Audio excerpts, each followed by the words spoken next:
Now, we've invited a lot of important people here tonight who know a lot of other important people, and as we all know, important people are always very busy. So we're asking our panel to give you the 1-minute answers you need to tell all your other busy, important friends about City of Dreams. Okay, James, ready for your first 90-second challenge? Great. You wrote a brilliant blog for the City of Dreams website in which you said our durability is in our culture. What did you mean by that? What I was talking about was that it takes a really strong economy to grow any sort of culture, civilization and everything else, but it's the culture that actually endures. And I think that it's crucially important that the culture of this region is embedded in every single one of us, because that's what makes this the great place that it is. And I always remember one particular Vice-Chancellor, and the Vice-Chancellor at Newcastle University is here today, so I don't think he'd contradict me, that always used to say that please don't let your academic studies get in the way of your education. Because actually all of our lives as we're growing up and learning is so much more than just the studies. And that's actually what gives us our soul. You know, food feeds the body, but it's culture that feeds the soul. We want to be inspired. We want future generations to be inspired. And actually, I was just really taken by that piece, and really well done. That was absolutely fantastic. But particularly the bit that you started talking about other cultures, because what we desperately need right now is people to really grow in understanding of the broader issues and tolerance. Thank you.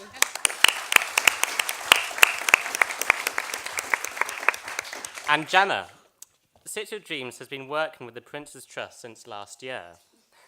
What's happened, and how can other children and young people's organisations benefit from getting involved? Thank you very much for inviting me, first of all.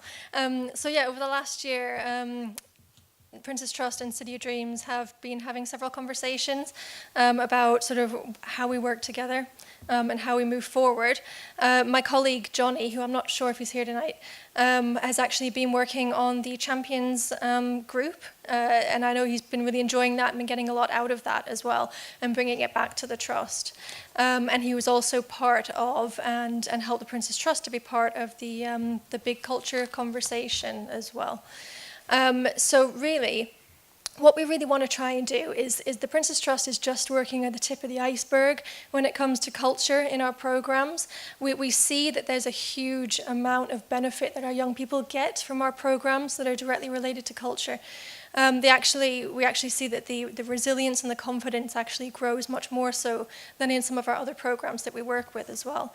So what we really want to do is expand the programs that we work with around culture, try to embed culture into more of our programs, but also look to try to see if we can bring more employability into the sector as well, and to support young people into the sector from an employability perspective.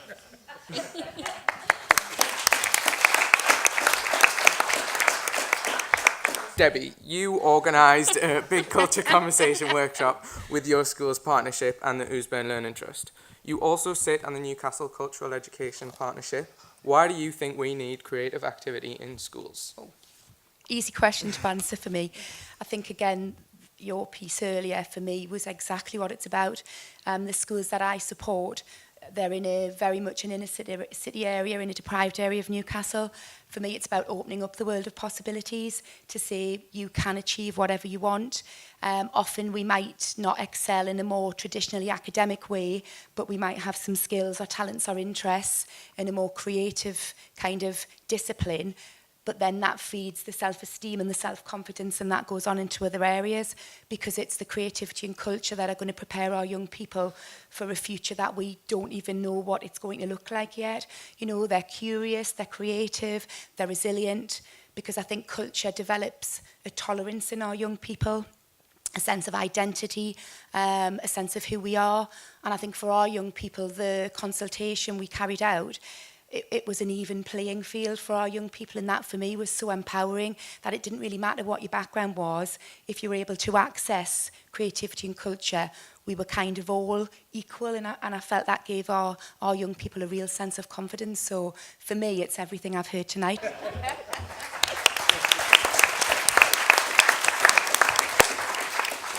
Phil, You run the Curious Festival, which is an amazing programme of LGBT plus Q events taking place all over the city. How do you think City of Dreams can support diversity and develop new artists?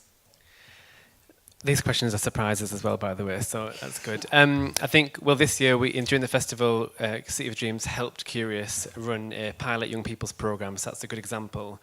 That I think the themes of it kind of resonate around the whole cultural offer as well, because I think young people, as I look at you and talk to you now, don't see the world as we, a lot of the people in the room who hold the power, hold the funding, hold the structure to a lot of this cultural provision do, and young people don't recognise the boxes and the binaries that we're all working to. So we did the Queer Creative Challenge, where we worked with about 4 of the NGCV venues and some of the youth groups, and we just gave a space, thanks to those organisations supporting their young people to engage, to really kind of start a different conversation, a free conversation. We talked with those young people about what does it mean to them to be queer now, what does pride mean, both kind of civic and about where you live and place, but also who you are and how you fit and how much you own your space, your family, your identity. You stole a lot of my buzzwords as well, by the way. But anyway, yeah, so I guess that's why it's important, because, you know, we don't necessarily understand how young people see the world and the future. So we need to gift as much of that power and that flexibility into our planning, into our process as possible. And yeah, everyone should be curious.